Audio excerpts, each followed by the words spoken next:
नमस्कार, आप देख रहे हैं आज तक आपके साथ मैं हूं अंजना ओम कश्यप। वक्त हल्ला बोल का है। मानसून सत्र खत्म हो गया, लेकिन भविष्य की सियासत की नई और लंबी लकीर खींच गया है। विपक्ष का विश्वास प्रस्ताव ध्वनि मत से औंधे मुंह गिर गया, लेकिन 2024 के चुनाव के लिए महारण का द्वार खोल गया। अब एजेंडा सेट हो चुका है 2024 में एनडीए वर्सेस इंडिया। अविश्वास प्रस्ताव पर चर्चा का जवाब देते हुए प्रधानमंत्री मोदी ने फिर कहा कि 2028 में भी विपक्ष मेरे खिलाफ अविश्वास प्रस्ताव लेकर आएगा। प्रधानमंत्री नरेंद्र मोदी ने यह भी कहा है कि 2024 के चुनाव में इन तमाम विपक्षी पार्टियों का सफाया हो जाएगा। कुछ इसी अंदाज में गृह मंत्री अमित शाह ने भी अपनी बात की, कहा कितना भी मिल जाओ आएंगे तो मोदी ही। वहीं विपक्ष का यह दावा है कि 24 मोदी राज का अंत होगा। इसी पर चर्चा करेंगे, लेकिन उससे पहले ये रिपोर्ट।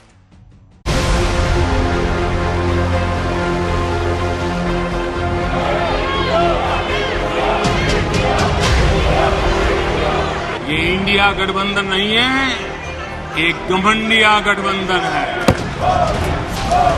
नरेंद्र मोदी जी अगर हिंदुस्तान के दिल की आवाज नहीं सुनते हैं तो किसकी आवाज सुनते हैं? मुझे लगता है शायद उनको मेरा चेहरा टीवी पे देखना अच्छा नहीं लगता। इस सदन में एक ऐसे नेता है जिनको आज तक 13 बार राजनीति में लॉन्च किया गया और 13 ही बार फेल गए। आपसे विनती है, जल्दी माइक बंद मत करो साहब, मेरा एक विनती है। You are not India because you define corruption in India. जब चुनाव शुरू होगा तो हर कुछ पार्टियां भी आ जाएंगी। अभी उनके डर से लोग अलग रहता है। भारत को अलग अलग टुकड़ों में देखने की विचारधारा आपकी है, हमारी नहीं। राजा जब भी अंधे रहते, द्रौपदियों को वस्त्रहरण होना तय होते। मोदी जी के नेतृत्व के कारण अभी इन लोगों को भी भारत माता की जय बोलना पड़ रहा है। और रावण 2 लोगों की सुनता था, मेघनाथ और कुंभकर्ण। वैसे ही नरेंद्र मोदी 2 लोगों की सुनते हैं। हनुमान ने लंका नहीं जलाई, घमंड ने जलाई, और इसलिए 440 हो गए, 440 हो गए। 2028 में आप जब अविश्वास प्रस्ताव लेके आएंगे, तब ये देश पहले 3 में होगा। ये देश का विश्वास। सुधांशु त्रिवेदी जी, राष्ट्रीय प्रवक्ता, सांसद, भारतीय जनता पार्टी के यहां पर स्टूडियो में हमारे साथ हैं। स्वागत है सर आपका। आलोक शर्मा जी हमारे साथ है, प्रवक्ता कांग्रेस पार्टी के। आनंद दुबे जी, प्रवक्ता शिवसेना के। सत्य प्रकाश मिश्रा जी, नेता जेडीयू के कन्वीनर भी हैं, नीतीश विचार मंच मिशन का। क्या विपक्ष से डर गए हैं नरेंद्र मोदी? क्या इंडिया से डर गए हैं नरेंद्र मोदी? नीतीश कुमार यही दम भर रहे हैं कि डर लग रहा है प्रधानमंत्री नरेंद्र मोदी को विपक्षी गठबंधन इंडिया से। अभी से आप 24 पर तो क्या 29 पर भी धावा बोल रहे हैं, सुधांशु जी? अंजना जी, डरा हुआ वो होता है जो भागता है। भारत के इतिहास में कई अविश्वास प्रस्ताव आए, कई ऐसे मौके आए जब सत्ताधारी दल, जिसके विरुद्ध अविश्वास प्रस्ताव था, उसने त्यागपत्र दे दिया, चाहे चौधरी चरण सिंह जी हो या 13 दिन की सरकार में अटल जी हो। पर आपने पहली बार देखा होगा कि विपक्षी दल जो प्रस्ताव लाया, अविश्वास प्रस्ताव, वो अविश्वास प्रस्ताव पे मतदान से पहले भाग जाए। ऐसा विचित्र उदाहरण आपको कहीं नहीं देखने को मिलेगा। और एक सर्वविदित फैक्ट है, सर्वविदित तथ्य है कि भागता वो है जो डरा हुआ होता है। तो मैं कहूंगा मानसून सत्र समाप्त होते होते विपक्ष की उम्मीदों पर पानी फिर गया और तमाम उनकी ऐसी हरकतें थी जिनसे उन्होंने खुद को पानी पानी कर लिया है। पानी हाँ, पूरा कर लीजिए, आप पूरा कर लीजिए 2 लाइन और जवाब। जहां तक भारतीय जनता पार्टी का प्रश्न है, हाँ। जो कुछ प्रधानमंत्री जी ने कहा और गृह मंत्री जी ने कहा, उसके बाद देश की जनता ने वो पूरे उद्बोधन सुनने के बाद जनता की नजर में दूध का दूध, पानी का पानी हो गया है। वो कह रहे हैं दूध का दूध, पानी का पानी हो गया और आप पानी पानी हो गए। आलोक जी, आखिर निकलने की क्या जरूरत थी? आप अविश्वास प्रस्ताव पर बहस भी चाहते हैं। आपने जाहिर तौर पर, सबसे बड़ी पार्टी बीजेपी है, उनको ज्यादा टाइम मिला, कप्तान उपकप्तान मिलाकर 4.5 घंटे बोले हैं प्रधानमंत्री और गृह मंत्री। ऐसे में आपने वॉकआउट क्यों किया? पीएम को सुना क्यों नहीं? ये कह रहे कि आप डरे हुए हैं। देखिए, मुझे लगता है बिल्कुल सही कहा बीजेपी के प्रवक्ता महोदय ने कि जो डरता है वो भागता है। यही कारण है कि बीजेपी पूरे सत्र में भागती रही। यही कारण है कि मोदी जी आज तक मणिपुर से भाग रहे हैं। यही कारण है कि आज तक कोई भी मंत्री वहां जाकर प्रेस कॉन्फ्रेंस तो क्या कुछ भी नहीं कर पाया है। तो भाग कौन रहा है? पूरे देश ने देखा है कि किस तरह से कल भी जब 1.5 घंटा बीत गया और विपक्ष ने वॉकआउट किया, उसके बाद जाकर मोदी जी 2-4 सेंटेंस बोल पाए। भागता कौन है और कौन भाग रहा है? कल का विषय कांग्रेस या राहुल गांधी नहीं था संसद के अंदर। कल का विषय था मणिपुर, और मणिपुर के ऊपर जिस तरह से डाइवर्ट किया इशू को, डेविएट किया, डिस्ट्रैक्ट किया, मोदी जी की जो कला है कि किस तरह से मुद्दे को भटकाया जाए। लेकिन देश का दुर्भाग्य है कि गंभीर चर्चा की जगह संसद के अंदर हंसी, ठिठोली, मजाक, जिस तरह से छाती पीटी गई, जिस तरह से अभी आज तक पे आप देख रहे हैं कि तमाम सांसद स्वस्तुति में पीठ थपथपा रहे हैं अपनी और मोदी जी की वाह वाह कर रहे हैं। निराशाजनक भाषण, चुनावी भाषण। एक डरपोक व्यक्ति जो डरा हुआ होता है वो इस तरह की भाषा का इस्तेमाल करता है। अंतिम संस्कार शब्द उसमें, छुरी शब्द और पता नहीं क्या क्या था। और देश के प्रधानमंत्री मणिपुर से भागकर कांग्रेस पर और कांग्रेस से भागकर राहुल गांधी पर। तो किसने देखा? कौन भाग रहा था? पूरे देश ने देखा। ऐसा लगा कि आत्मा ही मोदी साहब में बची नहीं है। इतनी दुर्दांत घटना के बाद इस तरह से मणिपुर में हुआ, उसके बावजूद अगर सांसद सो रहे थे वहां पर मोदी जी के भाषण के दौरान और मोदी जी वहां पर नारे लगवा रहे थे, तो मुझे लगता है इससे घटिया भाषण और इससे गैर जिम्मेदार भाषण आज तक देश की इतिहास में किसी प्रधानमंत्री। चलिए सांसद जी जवाब दीजिए। वो कह रहे हैं कि मणिपुर से बोलने पे पीएम ही डर गए। एक्चुअली में अगर देखें तो जब प्रधानमंत्री जी बोल रहे थे तब भी नारेबाजी हो रही थी, जबकि यह तय हो गया था कि अब सामान्य ढंग से बहस होने दी जाएगी, नारेबाजी नहीं की जाएगी। लोकसभा अध्यक्ष ने कई बार टोका विपक्ष को कि जब यह तय हो गया था। सुधांशु जी, राहुल गांधी और आलोक जी जो कह रहे हैं वो ये कि पीएम बोल रहे थे और नारेबाजी उनके ही सांसद उनके लिए कर रहे थे। नारेबाजी क्या करने की जरूरत थी? वो नारेबाजी नहीं, वो उन्होंने ये कहा, जैसे मणिपुर पे कहा तो सिर्फ पीएम ने ये कहा कि ये बताइए मणिपुर में जब गांधी जी की फोटोएं हटा दी गई तो किसकी सरकार थी? सांसदों ने कहा कांग्रेस की सरकार थी। जब मणिपुर में राष्ट्रगान गाने से मना कर दिया गया था तो किसकी सरकार थी? कांग्रेस की सरकार थी। जब मणिपुर में सुभाष चंद्र बोस जी की प्रतिमा पर बम फेंका गया था तो किसकी सरकार थी? कांग्रेस की सरकार थी। जब मणिपुर में 1 साल तक ब्लॉकेट रहा था तो किसकी सरकार थी? कांग्रेस की सरकार थी। जब इस्कॉन मंदिर पर बम फेंका गया था तो किसकी सरकार थी? कांग्रेस की सरकार। ये नारा थोड़ी हुआ, ये तो फैक्ट बताना हुआ कि भाई उन्होंने कहा किसकी सरकार थी? अरे कांग्रेस की सरकार थी। इसलिए जो राहुल गांधी जी या तो अल्प ज्ञान के कारण या कुटिलता के कारण आकर जो कहने का प्रयास करते, ऐसा साहब कभी नहीं हुआ, ये हुआ, वो हुआ, हंस रहे थे पीएम, मजाक और अट्टहास उड़ रहा था, ये कह रहे हैं वो। कितने गंभीर विषय पर जमीर मर गया है। देखिए एक बात हम कहें, प्रधानमंत्री को जब विश्वास प्रस्ताव पर जवाब देना होता है तो सारी बातों का जवाब देना होता है। मैं पूछना चाहता हूं, सारे विपक्षी लोगों ने केवल मणिपुर पे बोला था, कितना प्रतिशत बोला था? आज डिजिटल डाटा का जमाना निकाल के देख लें। और मैं तो दूसरी बात कहना चाहता हूं, यह विश्वास प्रस्ताव एक मामले में और बहुत विचित्र था कि पहली बार ऐसा हुआ कि नेता प्रतिपक्ष ने शुरुआत नहीं की। मतलब पहली बार ऐसा हो रहा था। और राहुल गांधी जी, जिनके बारे में बड़ी बड़ी बात पहले दिन कही, गुगली मार दी गई है और वो जब आएंगे तो बोलेंगे, जब आए तो क्या बोले, सबको दिखाई पड़ गया। इससे बहुत साफ हो गया कि कांग्रेस ने राहुल गांधी जी को पहला वक्ता नहीं रखा था, शायद इसलिए कि कहीं ऐसा ना हो, जो संस्कृत की कहावत है ना, प्रथमम ग्रासे मक्षिका पाता, ऐसा ना हो कि पहले ही कौर में मक्खी आके गिर जाए, शायद इसलिए उन्होंने ऐसा किया होगा। तो जिन जिन विषयों का जवाब दिया था, प्रश्न पूछा गया था, सारे प्रश्नों का जवाब दिया। ठीक है सत्यप्रकाश जी, आपके पास दो एक, उससे पहले मैं एक जवाब आपसे लेना चाहती हूँ। मेरा प्रश्न भी सुन लीजिए, हो सकता है मेरी बात आपको बुरी भी लगे लेकिन कई लोग मानते हैं कि जो मौका मिला था उसमें चूक गए चौहान। कहीं पर आप लोगों को जिस तरह से मौका मिला था मणिपुर पर घेरने में, उसमें भारत जोड़ो यात्रा और जोड़ों का दर्द हावी हो गया। इन बातों की तो पुरानी बातें थी आलोक जी। मणिपुर पर अगर 37 के 37 मिनट खुद गए थे ना, ग्राउंड जीरो पर गए थे राहुल गांधी, 37 के 37 मिनट अगर वो घेरते तो बड़ी कामयाबी होती और सरकार को वो फिर निशब्द करते। देखिए 2 शब्द आए यहां पर, मत चूके चौहान, वहीं से शुरू कर देते हैं। मोदी जी चूक गए। मोदी जी ने कल अपने भाषण में अपने आप को और अपनी सरकार को पूरी तरह से एक्सपोज कर लिया। मणिपुर के जो मूल सवाल थे उनसे वो अल्प ज्ञान के कारण भाग गए। उनको शायद या तो ज्ञान नहीं है। हम पूछना चाहते हैं 8000 जो हथियार लूटे गए वो क्या नवाज शरीफ की सरकार में लूटे गए क्या? एन बीरेंद्र सिंह जो वहां के मुख्यमंत्री हैं, उनके खिलाफ जिस तरह की टिप्पणियां आ रही हैं वो क्या नवाज शरीफ की सरकार है? जिस तरह से वहां पर सैकड़ों बलात्कार हुए हैं, ऐसा वहां के मुख्यमंत्री कह रहे हैं, वो किसकी सरकार है? वहां पर 2 लड़कियों को जिस तरह से महिलाओं को निर्वस्त्र करके घुमाया गया, तो वो भी कांग्रेस की सरकार थी क्या?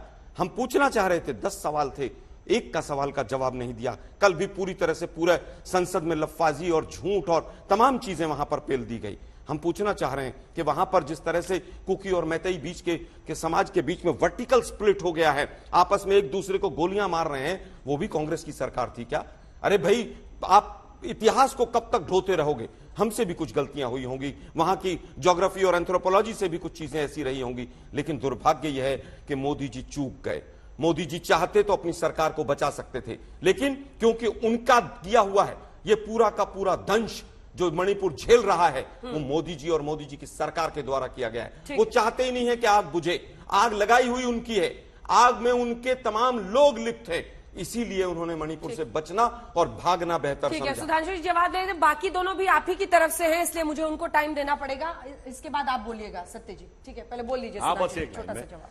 अगर इनको लगता है कि मुख्यमंत्री के खिलाफ इतना है, तो मैं पूछना चाहता हूं कांग्रेस क्यों नहीं मणिपुर विधानसभा में वहां की सरकार के खिलाफ अविश्वास प्रस्ताव ला रही है? मेरी समझ से बाहर है।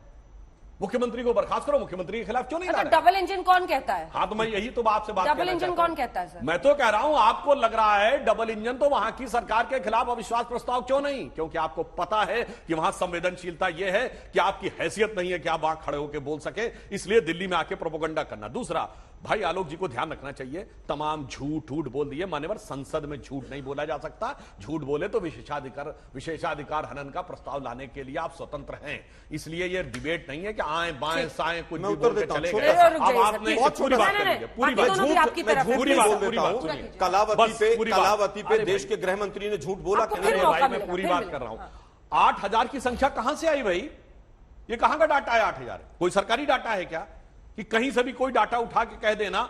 और जो कलावती की इन्होंने बात कही, कलावती एक प्रतीक है, एक महिला, वो उस महिला का प्रतिनिधित्व करती है जो गरीब है, जो वंचित है, जिसे सुविधाएं नहीं मिली, जिस तक विकास की रोशनी नहीं पहुंची। तो गृह मंत्री जी ने यह कहा कि अब जो कलावती जिन महिलाओं के प्रति, उन सारी महिलाओं के प्रति, फिर चाहे 11.5 करोड़ शौचालय मिलना हो, या 5.5 करोड़ लोगों को उज्ज्वला गैस की योजना मिलनी हो, या 4 करोड़ जो प्रधानमंत्री आवास बने उनमें से 3 करोड़ में महिलाओं को रजिस्ट्री में बराबर का हिस्सा मिलना हो, यह उनका कहने का मतलब। अब इतनी बुद्धि नहीं समझ में आती, इसीलिए तो समस्या है कि इनको राहुल गांधी को पहले नहीं बोलवाना पड़ता और उनकी बात को आगे डिफेंड करना पड़ता है। कलावती प्लीज आलोक जी, नहीं होगा छोटा सा, मैं जानती हूँ, आपको मैं मौका दूंगी, आप ही के साथी हैं दोनों, आप 3 वर्सेस 1 हो रहा है। सत्यप्रकाश जी, नीतीश बाबू ये कह रहे हैं कि विपक्षी गठबंधन से मोदी डर गए हैं।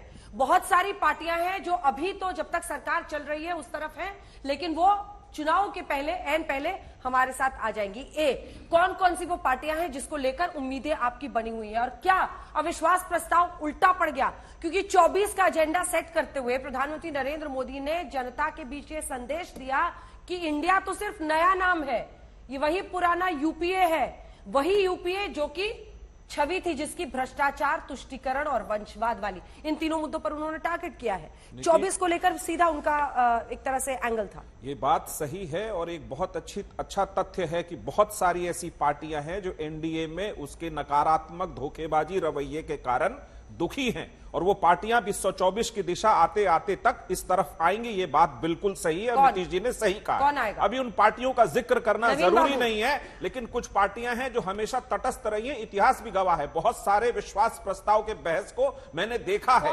कल सबसे पहले, नहीं उन पार्टियों का नाम लेना नीतीश कुमार जी बताएंगे और इंडिया गठबंधन बताएगा, लेकिन पार्टियां हैं, कौन रहा है इनमें से? पार्टियां हैं, कौन तटस्थ रहा इनमें से? 3 से 4 पार्टियां ऐसी हैं जो चंद्रबाबू नायडू, जगनमोहन रेड्डी, देखते जाइए ना। अंजना जी थोड़ा इंतजार करिए, थोड़ा सा और इंतजार करिए। विश्वास प्रस्ताव पर कल पहली बार बहुत उम्मीदों से बहुत सारे लोग जरूर देख रहे होंगे, लेकिन नरेंद्र मोदी जी इस देश के युवा को सेटिस्फाई करने में बिल्कुल फेल रहे हैं।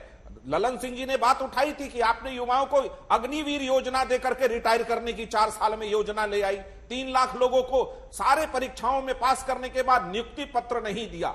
मणिपुर पर भी प्रधानमंत्री फंस से गए थे। वो चाहते नहीं थे कि मणिपुर की घटना को छुए, क्योंकि जो व्यक्ति जो गार्जियन हो देश का, जब देश का एक हिस्सा पूरी तरह जल रहा हो और वो दुनिया में सैर सपाटे कर रहा और उस पर जुबान न खोले। 12 जून को जब राष्ट्रीय महिला आयोग को पता हो कि मणिपुर में स्त्रियों को नंगा किया गया है, और आपका बहुत खूबसूरत ट्वीट था उस दिन कि इस देश को नग्न किया गया है, उसकी आत्मा को दबोचा गया है, वो प्रधानमंत्री खामोश रहा। जो कहता था महिलाओं पे वार, अब की बार मोदी सरकार, तो वो किस मुंह से संसद में बोलते? जब विपक्ष ने नारेबाजी शुरू की तो थोड़ा सा मणिपुर टच कर गए, और क्या एहसान दिखाया अमित शाह जी ने। मैं 3 दिन रुका था मणिपुर में, 23 दिन मेरे गृह राज्य मंत्री रुके थे, मैंने डीजीपी बदल दिया, मैंने कैबिनेट से ये तरीका है यूपीए में राज्य जो जल रहा हो उसमें अगर गृह मंत्री और प्रधानमंत्री इतनी गैर जिम्मेदारी बात करे और गैर जिम्मेदाराना रवैया दिखाए, तो कहना पड़ेगा विपक्ष में नेता को कि भारत मां का सीना छल्ली हुआ है। और आपके प्रधानमंत्री रहते हुए क्या आप नहीं मानेंगे अंजना जी की मणिपुर की घटना से भारत माता का सीना छल्ली हुआ है? अंजना जी, यूपीए एक चैप्टर था, लेकिन अब जो इंडिया मौजूदा समस्याओं के साथ एक गठबंधन बना है, वो हमारी जिम्मेदारी है लोकतंत्र को बचाने की और संविधान की समस्त धाराओं के प्रति, चाहे वो धारा 21 हो जो right to life with dignity देता है, छलनी कर दिया इस धारा को भारत के हर कोने में। क्या कानपुर में वो जो 2 महिला मरी थी वो सरकारी गैर जिम्मेदारी के कारण नहीं मरी? क्या हाथरस में जो घटना हुई उसमें मोदी सरकार जवाब देगी? क्या पहलवानों पर मोदी सरकार खामोश नहीं रही? यूपी की बात करना वॉटर बाउंड्री नहीं है। नहीं, आप देखिए, वहां बीजेपी की सरकार। नहीं, मैं कहता हूं महिला जैसे राजस्थान और बंगाल पर पूछो, आप कहते थे वॉटर बाउंड्री है। नौजवानों पे गोलियां तो आप जितना बरसा चुके हैं ना सुधांशु जी, इतिहास है, आपका इतिहास है, नौजवानों को मारने का हर राज्यों में इतिहास है, और आपके राज्यों में जितने दंगे फसाद जहां शासन में आप होते हैं उसमें इतिहास है। जहां तक सवाल है कि बेगूसराय की घटना और कटिहार की घटना पे आप बात कर रहे हैं, उसमें तुरंत कार्रवाई हुई, हम लोग खामोश नहीं बैठे रहते। ठीक है, दुबे जी 2028 में अविश्वास प्रस्ताव कौन लाएगा? पीएम ने भविष्यवाणी कर दी है, 23 की सच हुआ, वो धन्यवाद कर रहे थे आप लोगों का। कौन निराशा में है, कौन हताशा में है? एक तरफ आप 2 घंटा 15 मिनट बोल रहे हैं, उसमें से 90 मिनट से ज्यादा केवल और केवल महागठबंधन पर, इंडिया पर, विपक्ष पर, राहुल गांधी जी पर। मतलब आप क्यों चिंतित हैं? एक तरफ आप कह रहे हैं 400 से 40 पे आ गए। अरे भाई, इतनी चिंता हमारी क्यों? आप भी 300 से कब 30 पर आ जाएंगे पता नहीं चलेगा साहब। आपके कल के भाषण को इसलिए अविश्वास प्रस्ताव के जरिए रखा गया था कि आप बताएंगे कि मणिपुर पर मैं क्या बोलूं। आपने 20-22 मिनट में एक इतिहास बताते हुए कि नहीं बहुत अच्छा काम चल रहा है, अमित भाई शाह जी ने बहुत अच्छे से विस्तार में सब बता दिया है, सारी कार्रवाई चल रहा है। मैं वही बता रहा हूँ अंजना जी, देखिए आदरणीय प्रधानमंत्री जी भविष्यवक्ता नहीं है। यदि उन्होंने कहा था कि 2018 में कि 2022, 23, 24 में आप लाएंगे, ठीक है, ये इत्तेफाक हो सकता है, लेकिन आप फिर कह रहे हैं कि 2028 में कौन लाएगा? ऐसा नहीं है मोदी साहब, हम आपके दीर्घायु के स्वास्थ्य की खूब कामना करते हैं, लेकिन इस धरती पर कोई अमर होकर अजर होकर नहीं आया है। 2024 के चुनाव के बाद ये तय हो जाएगा कि 28 में उस समय सदन में कौन बैठा है, किसकी सरकार है, तब ये बहस कर लेंगे। आपको आज की वर्तमान स्थिति के लिए जनता जवाब मांग रही है, उस पर आप कुछ बोल नहीं रहे।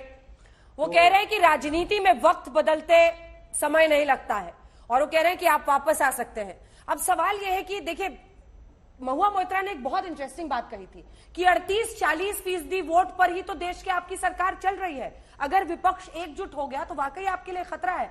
अगर बड़े बड़े राज्यों में भी सीट शेयरिंग फॉर्मूला विपक्ष का हो गया तो आप फंस सकते हैं। 224 सीटों पे हमारा 50% से ऊपर वोट है। उनसे पूछिए कितने पे सरकार चल रही है बंगाल में? 46% वोट पे। राजीव गांधी जी 400 की मेजॉरिटी जब लाए थे कितना वोट था? 42-43% वोट। और इंदिरा जी से लेकर नेहरू जी तक सब 35-36% वोट पे सरकार चल। ये बचकाने तर्क नहीं देने चाहिए। और अभी जैसे कि दुबे जी बोले, इन्होंने कहा कि किसकी सरकार होगी वक्त बताएगा, तो इनकी ख्यालों ख्वाबों में जो सरकार है वो किसकी सरकार होगी नाम नहीं बता पाएंगे। और डरे हुए की बात पूरे देश की जनता जानती है, समाज का हर व्यक्ति जानता है।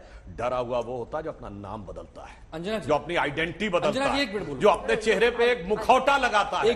चूंकि यूपीए के कुकर्म इतने हो गए थे कि आज अभी जैसा कि सत्यप्रकाश जी ने कही दिया, हाँ वो था, अब इंडिया है, तो प्रधानमंत्री ने क्या गलत कहा? मतलब कहिए ना कि उसका अंतिम संस्कार हो गया, क्रियाक्रम कर दिया उसका। अंजना जी, तो ये बात आपको ईमानदारी से कहनी चाहिए। तो अब दूसरी बात, वाकई 24 का चुनावी भाषण था सुधांशु जी? एक मिनट सुधांशु जी, क्या ये वाकई 24 का चुनावी भाषण था? हम ये बात कहना चाहते हैं, अविश्वास प्रस्ताव होता क्या है? समग्रता में सरकार के खिलाफ अविश्वास होता है। तभी तो मैंने कहा यदि इनको मणिपुर विषयक था तो सरकार तैयार थी 176 पे, क्यों नहीं तैयार हो रहे थे? 267 पे भी तैयार थे राज्यसभा में बात करने के लिए, और मणिपुर विधानसभा में क्यों नहीं ला रहे थे? जब आप अविश्वास प्रस्ताव लाए तो अविश्वास प्रस्ताव आप केंद्र की सरकार के विरुद्ध लाए। दूसरा, आपके लोगों ने क्या सिर्फ मणिपुर पे बोला? मैं चुनौती से पूछता हूं, क्या सिर्फ मणिपुर पे बोला? नहीं, सवाल आप सारे करेंगे और जवाब में तो आप कहेंगे नहीं साहब, जवाब क्यों दिया आपने? ये तो बड़ी विचित्र तर्क है। और एक बात और सुनिए, एक मिनट, इन्होंने अभी बोला कि दल उधर से इधर आ जाएंगे। अंजना जी, अभी तक की जो हालत है, तो उपेंद्र कुशवाहा जी उधर से इधर आ चुके हैं और जीतन राम मांझी जी उधर से इधर आ चुके हैं। पता नहीं कौन से ख्वाब में बैठे हुए हैं। पटना में पहली बैठक की है और इनका पुल तो टूटे गया पटना में, और मांझी भी छाछ छोड़ के चला गया। अब पता नहीं कैसे सोच रहे हैं भैया कि नहीं कैसे पार लगे, समझ में नहीं आ रहा। 2019 में भारतीय जनता पार्टी को 28% वोट मिला, शिवसेना को 19% वोट मिला, और आज की स्थिति ऐसी है कि 2019 में जब आप 48 में से 41 सीटें पाए थे, आज 10 सीटों पर आप आकर सिमट रहे हैं। पश्चिम बंगाल, बिहार में आपकी स्थिति दयनीय है। कर्नाटका में 28 में से 10 भी आने की स्थिति नहीं है। आप सिमट गए, बिल्कुल सिमट गए, बिल्कुल सिमट। महाराष्ट्र में आपके पास 10 सीट भी नहीं आने जा रही 24 में। तो आप चुनाव हारने जा रहे हैं। मैं वही कह रहा हूं कि जब आप अपने मित्रों के साथ थे तब आपकी हरियाली आई थी। आज सूखा पड़ा है साहब, आपके पास कुछ नहीं है। आप 220, 210 के पास सिमट जाएंगे। सुधांशु जी को बोल दीजिए, मित्र थे तब हरियाली थी, शिवसेना थी, पूरा सब एक साथ थे, ऐसा कई राज्यों में था। 2014 और 19 में, 2014 में जितनी ये सीटें हमको मैक्सिमम देने को तैयार है, उससे ज्यादा सीटें हमने अकेले जीती थी। हम मित्र के साथ रह के बड़े हुए क्या अलग रह के? वो तो हकीकत है कि हमने साथ दिया था। हम उस समय कितनी बड़ी पार्टी थे, आप सिर्फ महाराष्ट्र की पार्टी थे, मगर भारतीय जनता पार्टी ने पूरा साथ दिया था। जनता दल यू क्या था मैं बताना चाहता हूं, समता party 7 seat, Bharatiya Janata party 42 seat 95 में। अब सुनिएगा, और पूरे लालू प्रसाद यादव के 15 साल नेता प्रतिपक्ष किसका? भाजपा का। पहली बार जब नीतीश कुमार जी शपथ लिए 99 में, ज्यादा विधायक किसके? भाजपा के। हमने सेक्रीफाइस किया है। अभी मैं बताना चाहता हूं, मुंबई म्युनिसिपल कॉर्पोरेशन जहां आज आपकी सरकार है, हमारा आपका गठबंधन था, सिर्फ आपकी 2 सीटें ज्यादा थी, मगर हमने कहा ठीक है, जिसकी सीटें ज्यादा आ गई उसका मेयर बनेगा। ये स्वर्गीय बाला साहब ठाकरे जी के जमाने में जब आप 177 लड़ते थे और हम 117 लड़ते थे, तब भी यह तय था जिसकी सीटें ज्यादा आएंगी उसका सीएम बनेगा। हम आपसे लगभग दुगनी सीटें आए, उसके बाद आप अपनी बात से पलट गए, बाला साहब ठाकरे के वचन से पलट गए। इतिहास में जाएंगे सुधांशु भैया तो आपको अच्छे से पता है कि महाराष्ट्र में हमेशा शिवसेना बड़ा भाई रही और पूरे देश में हमने आपको बड़े भाई का दर्जा दिया। वो केवल इसलिए कि पंडित अटल बिहारी वाजपेयी जी, आडवाणी जी, प्रमोद महाजन जी और गोपीनाथ मुंडे जी हमेशा बाला साहब ठाकरे जी के प्रति स्नेह और प्यार और आदर की भावना रखते थे। लेकिन जब से 2014 से अहंकार के पराकाष्ठा आपने पार कर दी है, आपकी वो स्थिति अब देश में कहीं नहीं रही। आपको जवाब सुन लीजिए, फिर आलोक जी को बोलने दीजिए। बस 2 लाइन दुबे जी। देखिए बिल्कुल सही बात है, हमने बड़ा भाई माना था, परंतु उसके बावजूद जिस दिन हम अलग हुए तब बड़ा कौन हुआ? हम या आप? और दूसरा, हमने कितनी ईमानदारी से निभाया। मनोहर जोशी जी लोकसभा अध्यक्ष रहे उस शिवसेना के जिसके केवल 14 या 15 सांसद थे। बताइए, अरे मैं बताइए कोई ऐसी पार्टी जिसके 14 या 15 सांसद हो और लोकसभा अध्यक्ष हमने दिया? किसने? उस भारतीय जनता पार्टी जिसके 183 सांसद थे। आपको सींचा, आपको अपनी मेहनत से उतना मजबूत बनाया कि आपको मजबूर होना पड़ा, इसलिए आपने दिया। आपने खुशी में नहीं दिया, आपको मजबूर होना पड़ा। आपको पता था कि शिवसेना की ताकत क्या है, बिना इनके हम असफल है, बिना इनके अधूरे, इसलिए आपने हमको अध्यक्ष और बखूबी हमने निभाया। एक सेकंड, गठबंधन दर्द निकल रहा है, अब एक लाइन का जवाब दीजिए इस पे। आप उनके बलबूते थे कह रहे हैं वो सुधांशु जी। आज तो बेचारे अपने बलबूते भी नहीं रह गए हैं। अपनी पार्टी, अपना निशान, सब कुछ चला गया है और कोई कारण नहीं है। सिर्फ अंतर क्या है, जब तक बाला साहब ठाकरे जी थे और भारतीय जनता पार्टी, हम पार्टी को परिवार मानते हैं, ये परिवार को पार्टी मानने लगे। अंतर आया परिवारवाद और भ्रष्टाचार पर भारतीय जनता पार्टी बोलने अब आप लोग तय कर लीजिए। बिल्कुल बोलने लायक नहीं। आलोक जी आप तय कर लीजिए, आप ही के साथी हैं। बिल्कुल बोलने लायक नहीं। लोग साथी हैं, यहीं पे तय नहीं कर सुनिए, पाएंगे। आलोक जी को तो बोलने दीजिए। देखिए बाला साहब ठाकरे जी का वीडियो अवेलेबल है। बुलवाएंगे तो कहां से अरे 3 वर्सेस 1 है तो बुलवाऊंगी सर। अब जवाब और दीजिए। बाला साहब ठाकरे जी ये बोल, एक मिनट पूरी बात करें। सुधांशु। बाला साहब ठाकरे जी ये बोल रहे थे मैं जब चाहूं तो उद्धव राज को मंत्री बना सकता हूं, मगर नहीं, ठाकरे परिवार का कोई व्यक्ति सत्ता में नहीं जाएगा। ये थी बाला साहब ठाकरे जी की जब आपने पीठ पे छुरा भोंका, बंद कमरे की मातोश्री को मंदिर कहते हैं, उस मंदिर में कही गई बातों को यदि आप मुकर जाएंगे, आप हमें धोखा देंगे, तो आपके साथ हम वही करेंगे जो उस समय उचित नीति और न्याय हमें ज्ञान देगी। हमने वही नारा बताइए, वही हमने लगाया हो। चलिए कंबाइंड रैली छोड़िए, शिवसेना की रैली में कब नारा लगाता उद्धव ठाकरे? हर जगह बाला साहब ठाकरे जी के फोटो और आदरणीय नरेंद्र मोदी जी के संयुक्त फोटो पर आपने वोट मांगा था। की किसी रैली वर्ली के आलोक जी अब हो गया प्लीज सर। आलोक जी 2028 में नो कॉन्फिडेंस मोशन कौन लाएगा? मोदी जी दम भर रहे हैं कि भाई आप लोग लाएंगे उनके खिलाफ फिर से? देखिए, घमंडिया सरकार दम तो भर रही है, लेकिन घमंडिया सरकार को सोचना चाहिए कि इसकी चाबी जनता के हाथ में होती है। जो आज पूछ रहे हैं कि कौन लाएगा, बीजेपी भी पूछ रही है कि दोबारा से नो कॉन्फिडेंस मोशन लेके आना। मोदी साहब, ये आपका घमंड बोल रहा है, ये गृह मंत्री जी का घमंड बोल रहा है। जिस तरह से आपने कहा कि यूपीए का अंतिम संस्कार हो गया, बीजेपी बताए कि मणिपुर में कितने अंतिम संस्कार हुए हैं। यूपीए का तो अंतिम संस्कार दिख रहा है, लेकिन वो सैकड़ों जो महिलाएं जिनका बलात्कार हुआ, उनका अंतिम संस्कार नहीं दिखा मोदी जी को। वो गंगा के किनारे सैकड़ों हजारों लाशें थी, उनका जो अंतिम संस्कार हुआ वो नहीं दिखा। डीजीपी बदल दिया, बड़ा एहसान कर दिया, सुप्रीम कोर्ट रोज फटकार लगा रहा है, और घमंडिया सरकार अभी भी शो में दिख रही है कि कौन घमंड में है। अभी मेरे सुधांशु भाई बहुत अच्छे मित्र हैं। सुधांशु भाई, आपको घमंड शोभा नहीं देता है, मोदी जी कर सकते हैं ये काम। दुर्भाग्य यह है कि जो सरकार मणिपुर को जस्टिफाई कर सकती है, संसद में नारे लगवा सकती है मणिपुर के ऊपर, उस सरकार से इस देश को कोई उम्मीद नहीं हो सकती है। देश के गृह मंत्री कह रहे हैं कि हमने जो चाहा मुख्यमंत्री ने कर दिया। तो क्या आप हिंसा चाहते थे? क्या आप हजारों हथियार लुटवाना चाहते थे? ये पूछ रहे हैं आंकड़ा कहां से आया? सुप्रीम कोर्ट का एफिडेविट पढ़िए, क्या लिखा उसके अंदर कि 6000 से 10,000 के बीच में हथियार, हमें नहीं पता है कहां पर है, और आपका मुख्यमंत्री वहां पर गुहार लगा रहा है कि हथियार वापस दे दीजिए। लेकिन दुर्भाग्य है कि मणिपुर पर सवाल पहला था कि मोदी जी, डरपोक मोदी जी, इतने दिन तक चुप क्यों थे? उत्तर नहीं मिला देश को। दूसरा सवाल, मुख्यमंत्री डरपोक थे, कायर थे, भ्रष्टाचार पर बैठे थे, और शायद बहुत सारी भ्रष्टाचार की फाइलें दबा कर बैठे थे, इसलिए वो डरपोक सरकार जो केंद्र में बैठी है वो उसको नहीं हटा पाई। उसका उत्तर नहीं मिला। तीसरा, सुप्रीम कोर्ट क्यों फटकार लगा रहा है रोज, अगर आपने अपनी पूरी जिम्मेदारी निभाई थी तो? चौथा, 2024 में मोदी जी ने कहा कि तकदीर बदल जाएगी, जो भी हमारे ऊपर अटैक करेगा। मैं पूछना चाहता हूं, मणिपुर की तकदीर का क्या कर दिया मोदी जी आपने?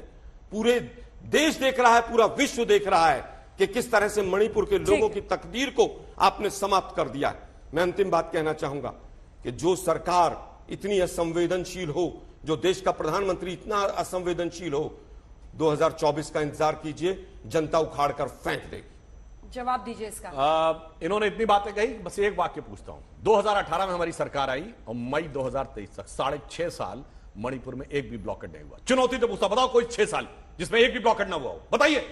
देखिए, इस ईयर से इस ईयर तक बोलिए ना। अभी भी अहंकार, अब मैं बोल रहा हूं अहंकार नहीं, मैं बोल रहा हूं, सुनिए। अरे भाई, आपकी सरकार थी डबल इंजन की, आपने एहसान नहीं किया। तो मैं भाई, अगर आपने लॉ एंड ऑर्डर को कंट्रोल किया, लेकिन मैं पूछना चाहता हूं, नहीं, आप क्या कह सकते हैं कि 9 साल में नहीं हुआ, तो अब जो हुआ वो ठीक है? पूरा करने दीजिए। गजब है भाई। अरे पूरा करने दीजिए। गजब अहंकार है। मैं आधा घंटे से अहंकार देखता आ रहा हूं। मैं केवल ये पूछता हूं सुधांशु भाई, अगर 9 साल में नहीं हुई घटना, तो क्या आज की घटना ठीक है? क्या उसको जस्टिफाई कर सकते हैं आप? ठीक है, अब जवाब सुनो। वो घटना कैसे हुई? किसी गवर्नमेंट के निर्णय से हुई? नहीं, एक कोर्ट के निर्णय से हुई। निर्णय नहीं आया, केवल ऑब्जर्वेशन आया, और उसके बाद 63 दिन तक, सरकार सोती रही। आलोक जी प्लीज, 63 दिन तक आपके बीच में किसी ने नहीं चिल्लाया ऐसे, आपके बीच में झूठ बोलेंगे तो रोकूंगा। बताइए हाईकोर्ट का, बताइए ना हाईकोर्ट का कौन सा निर्णय आया? बताइए मुझे, हाईकोर्ट का कौन सा निर्णय आया? बताइए मुझे, जिसमें उन्होंने अपनी तरफ से ऑब्जर्वेशन थी, पार्टी बनाया, और 63 दिन तक आपका चीफ सेक्रेटरी वहां पर सोता रहा, डीजीपी तक सोता रहा। कब आया हाईकोर्ट का नजर? 4 मई से पहले, 63 दिन पहले हाईकोर्ट की ऑब्जर्वेशन है। आप लोगों को पता कुछ नहीं है, केवल मोदी जी की वाहवाही करते रहिए संसद में बैठकर। 63 दिन के बाद वो 60 किलोमीटर दूर संघर्ष हुआ। कर रहे हैं, मैं डिबेट को शाउटिंग मैच में नहीं बदलना शाउटिंग की बात मैंने सिर्फ छोटा सवाल। आलोक जी प्लीज सर, आलोक जी गलत बात है भाई, गलत बात मोदी जी की। नहीं आप बीच में मत बोलिए सर प्लीज, आपके बीच में किसी ने नहीं बोला था। अहंकार की पराकाष्ठाएं सुनते रहे इनको। हाँ नहीं बीच में नहीं, जवाब से मैंने छोटा सा सवाल पूछा था, कोई 6 साल बता। सवाल मत पूछिए, उत्तर दीजिए, नहीं बोल पाए। उत्तर दीजिए, सवाल पूछने का समय नहीं है, उत्तर देने का समय। वही तो मैं उत्तर पूछ रहा हूँ। हमने 6 साल मणिपुर में, बताइए मोदी जी चुप क्यों थे? और बताइए मोदी जी क्यों नहीं गए? आलोक जी प्लीज बताइए ना क्यों नहीं गए? प्लीज मैं रिक्वेस्ट कर रही हूँ, मुख्यमंत्री को क्यों नहीं हटाया, जरा बताइए। आप रिपीट कर रहे हैं अपने आप को, प्लीज सुनिए। आज भी विपक्ष से सवाल पूछ रहे थे। जिस जमाने में राष्ट्रगान नहीं गाया जा सकता था, गांधी जी की फोटो नहीं लगाई जा सकती थी, सुभाष चंद्र बोस की फोटो नहीं लगाई जा सकती थी, मंदिरों पर बम फूटे थे। उसके बाद आप लोग। आलोक जी ये क्या तरीका है, प्लीज सर। पता है सर, सारा किसी ने नहीं बोला। मोदी जी का गुस्सा यहाँ मत निकालिए ना। नहीं मोदी जी वहाँ संसद में नारे निकाल रहे हैं, मणिपुर जल रहा है, नोच रहे हैं खंबा। शाउटिंग मैच करना है सर, सवाल अभी भी विपक्ष। शाउटिंग मैच करना है सर, दूसरे चैनल पे जाइए प्लीज। शाउटिंग मैच नहीं आप कर रहे हैं, शाउटिंग मैच सुधांशु जी ने शुरू किया, अपनी बारी में बोलिए। आपने नहीं रोका सुधांशु जी। अगर आपकी नहीं, उन्होंने बीच में नहीं बोला। अगर आपकी दलील में दम होगा तो आपको चीखने की जरूरत नहीं शुरुआत की, वो दर्शक तय करें। हाँ ठीक है, बीच में। हाँ दर्शक देख रहे हैं। और इनके जमाने में जब भी हुआ कोई कोर्ट का निर्णय नहीं था, सब गवर्नमेंट की पॉलिसी से हुआ। 93 हो, 97 हो, 2005 हो, 2012 हो। और वो तब हुआ है जब पूर्वोत्तर से इस देश का प्रधानमंत्री हुआ करता था। मोदी जी 50 बार पूर्वोत्तर गए, डॉक्टर मनमोहन सिंह 10 साल में 5 बार पूछ रहे हैं कि आप कितनी बार गए। और मैं दूसरा कितनी बार गए, पूरा करने दीजिए, पूरा करने दीजिए जनाब। त्रिपुरा में ट्रेन पहुंची हमारे जमाने में, मणिपुर में पहली बार गुड्स ट्रेन पहुंची है हमारे जमाने में, मणिपुर में सबसे ज्यादा हाईवे बने हमारे जमाने में, सिक्किम में एयरपोर्ट पहुंचा है हमारे जमाने में, अरुणाचल और असम के बीच में भारत का सबसे लंबा पुल बने 2, वो हमारे जमाने में। अरे असम का पुल हमारे जमाने में, हमारे जमाने में 12 साल में पुल तैयार हुआ। झूठ पे झूठ, झूठ पे झूठ, एक से एक झूठ पे ले जा। आपके जमाने में गृह मंत्री 3 दिन बिता दिया, एहसान कर दिया आपके जमाने में। मणिपुर का कैबिनेट सेक्रेटरी बदलना यही कोई निर्णय होता है क्या? अच्छा तो मणिपुर विधानसभा मणिपुर विधानसभा में चुनौती देता हूँ आपके जमाने में और प्रधानमंत्री की खामोशी दिखी आपके जमाने में। अब आप बोलिए। अंजना जी मुझे सिर्फ एक लाइन कहना है। कुशवाहा जी और मांझी जी कह रहे हैं इधर आ जाए 24 के अंदर। एक लाइन कहना है। बहुत सारी उपलब्धियां सुधांशु जी विद्वान आदमी ही गिनाते रहे, तो क्या प्रभु आपको अन्याय करने का मणिपुर पर हक मिल जाता है क्या? आपको चुप रहने का हक मिल जाता है क्या? सरकारी निर्णय से हुआ या अब आप बोले, आप बोलिए। बताइए समझना होगा। मणिपुर में वो 2 महिलाओं का कपड़ा निवस्त्र करके नहीं घुमाया, आत्मा नंगी की गई हिंदुस्तान में। आप इस बात को समझना नहीं चाहते। सरकार है, फेल प्रशासन है, उसके बाद अहंकार सुनेंगे हम इनका। 1 मिनट लूंगा। अरे आप लोग तीनों इंडिया वाले हैं, आप लोग तय कर लीजिए। जिस तरह से आप लोग चीख रहे हैं बहुत खतरनाक है। एक सामान्य बात मैं कह दूं, सुनिए, ये अविश्वास सड़क पे निकलिएगा ना सत्य जी, आपको कोई बोलेगा वही है जो टीवी पे चीखते हैं सारे। मैं इस बात का देखिए क्या हुआ है, ये तीनों लोग इसलिए बोल रहे हैं। सुनिए, ये तीनों लोग इसलिए बोल रहे हैं, चीखने की जरूरत नहीं हो। ये तीनों लोग इसलिए बोल रहे हैं क्योंकि अविश्वास प्रस्ताव लाकर कांग्रेस ने ऐसा इन लोगों को झटका दिया है। ऐसा नहीं, कारण ये है कि अविश्वास प्रस्ताव में संख्या बल के आधार के ऊपर बात होती है। आप देखिए इसमें पूरा सेंट्रल स्टेज किसके पास रहा? कांग्रेस के पास रहा। पहले दिन से गौरव गोगोई जी के बोलने से लेकर राहुल गांधी जी के बारे में चर्चा बनी रही, अधीर रंजन चौधरी जी और पता नहीं, बताइए कहां जदयू दिखाई पड़ा बोलते, आलोक जी कहां शिवसेना दिखाई पड़ी इक्का दुक्का बोलते हुए। इसलिए मैं कह रहा हूं, ये तो कांग्रेस ने सबको हैसियत दिखा दी। देखो भाजपा से लड़ना है तो मेरे पीछे आ जाओ, मेरे झंडे तले, ये हकीकत थी। और इसीलिए अपने मन की भड़ास यहां पे निकाल रहे हैं। चलो भैया कांग्रेस के बराबर बोल, क्या फोकस लूज कर दिया राहुल गांधी जी ने भारत जोड़ो यात्रा को उसमें शामिल करके उसका जिक्र करें? देखिए, भारत जोड़ो यात्रा का सीधा सीधा संपर्क है। एक सरकार डिवाइड एंड रूल कर रही है मणिपुर पे, और भारत जोड़ो यात्रा उसी का प्रतिकार था कि किस तरह से डिवाइड एंड रूल इस देश के अंदर चल रहा है। तो भारत जोड़ो यात्रा पूरी तरह से मणिपुर से जुड़ी हुई थी। जहां तक बात है, अभी सुधांशु भाई ने भी कहा कि साहब वो डिवाइड, उसको नहीं बोलने दिया, जेडीयू को नहीं बोलने दिया, ये डिवाइड एंड रूल। अरे भैया, आपने कहा कि मंच कौन खा गया, और तो कांग्रेस ने ऐसा कर दिया। ये डिवाइड एंड रूल की पॉलिसी अंग्रेजों से सीखें। अभी भी इंडिया के बीच में डिवाइड डालना चाहते हैं ये लोग। मैं फिर कहूंगा, मणिपुर पर उत्तर दीजिए। 3-4 मैंने सीधे सवाल पूछे, ना प्रधानमंत्री ने कोई उत्तर दिया, ना आपने कोई उत्तर दिया। आप लोग अहंकार के वश चल रहे हो पूरी तरह से। मणिपुर के अंदर जो हो रहा है उसके लिए सीधे सीधे देश के प्रधानमंत्री और गृह मंत्री जिम्मेदार हैं। ठीक है, दुबे जी, दो लाइन। एक तरफ आदरणीय सुधांशु भैया कह रहे हैं कि बहुत पुराना वहां हिंसा का मामला चलता है और यह स्थिति पैदा हुई है हाई कोर्ट के एक फैसले के बाद। जब आपको पता था कि हाई कोर्ट का फैसला आने वाला है, मामला बहुत पुराना, लेकिन उससे रूमर फैला, ठीक है, तो आप तैयार क्यों नहीं थे? तो आप तैयार क्यों नहीं थे? उसके बाद कानून व्यवस्था कहा था, आपके मुख्यमंत्री क्या कर रहे थे? अगर हम पूछ रहे हैं तो कौन सा अपराध कर रहे हैं भाई? हम विपक्ष हैं। भाई एक सेकंड, हाँ।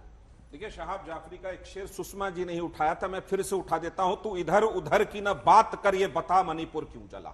तेरे रहजनों से गिला, मुझे रहजनों से गिला नहीं, तेरी रबरी का सवाल। एक मिनट। मुनादी में धर्मवीर भारती एक बात और बहुत अच्छा कहते कि हालात को हालात की तरह बयां किया जाए, जो प्रधानमंत्री ने अविश्वास प्रस्ताव पर नहीं किया। उन्होंने तो बस 3 लाइन चुने और गिन के फेंक दिया। पहली बार मैंने देखा है कि हिंदुस्तान के प्रधानमंत्री का आत्मविश्वास बहुत गिरा हुआ था, बौखलाए हुए थे। डरने की बात मैं इसलिए नहीं करूंगा क्योंकि आप लोग चूंकि निडरता का अभिनय करने में बहुत माहिर हैं। ठीक है, 24 का एजेंडा नहीं सेट किया, आप लोग डर के। अब उम्मीद करूंगा कि शांति से बात कहने दी जाएगी और चिल्ला चिल्ली करनी है तो बात अलग है। कहिए। आप कह रहे हैं नहीं बताया, गृह मंत्री जी ने कितने विस्तार से बताया। बर्मा के अंदर के हुए परिवर्तन से लेकर वहां की जुंटा सरकार से लेकर ड्रग्स के एंगल से लेकर सारी चीजों को लेकर और यह भी बताया कि 3 और 4 मई को आपके बीच में किसी ने नहीं बोला, प्लीज सर। अरे आप क्या बात कर रहे हैं? बताइए ना सुधांशु भाई। अरे आप गलत बात है, ये गलत बात। हत्यारे को हत्यारा कहा जाए, हालात को हालात की तरह बयां किया जाए। जब आप लोग भी झूठी है वैसे नहीं, ऐसे बोलने लगे ना, आगे भड़बड़ाने लगे क्योंकि पता है सत्य का सामना नहीं कर सकते। मैं दर्शकों से कहता हूं, गृह मंत्री जी का बयान देखिए जाके। उन्होंने कहा 2021 में बर्मा में सत्ता परिवर्तन हुआ और 2021 से ही सरकार ने इन सारी गतिविधियों को पर नियंत्रण शुरू किया। उन्होंने कहा कि पूरे भाई देखिए तरीका नहीं, गलत बात, पूरी बात होने दीजिए। 21 से अगर ऐसा हो रहा था तो 23 तक सरकार पकौड़े तल रही थी वहां पर। सीधा सवाल है क्या है भाई चिल्लाने का? अगर ऐसे ही करना है क्या मतलब है? आप लोग डेविएट मत कीजिए, पूरा डाइवर्ट मत कीजिए, नहीं कर सीधा सीधा बताइए। मणिपुर पे ही तो बोल रहे हैं, सीधा तो जवाब दे रहा हूं। कह रहे हैं बर्मा में ऐसा था इसलिए यहां हो गया। अरे भाई सरकार किस लिए थी फिर आपकी वहां पर?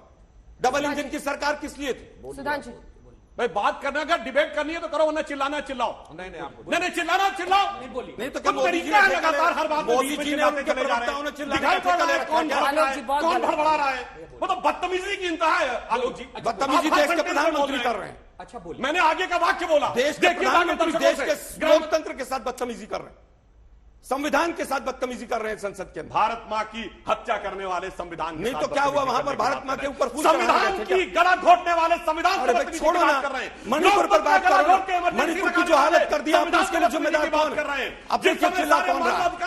अब देखिए चिल्ला कौन रहा है? बदतमीजी की बात जो चिल्लाने पर संविधान से चिल्लाने का जो प्रवचन दे रहे थे वो चिल्ला रहे, बौखलाहट दिख रही है, बौखलाहट दिख रही है, बौखलाहट दिख रही है। 2024 में हारेंगे। देखिए ये आए हैं इस समय, बौखलाहट दिख रही है। हमें इस कार्यक्रम का अंत करना पड़ेगा। बहुत अफसोस के साथ कहना पड़ रहा है आलोक जी कि आपने आज एक सार्थक बहस नहीं करने दी और आप लगातार बीच में बोलते रहे। ये गलत तरीका है और सड़क पर जाइएगा तब आपसे कोई बोलेगा कि आप जो टीवी पे चिल्लाने वाले, गलत बात है, गलत बात है। देश दुनिया की बाकी खबरों के लिए आप देखते रहिए आज तक।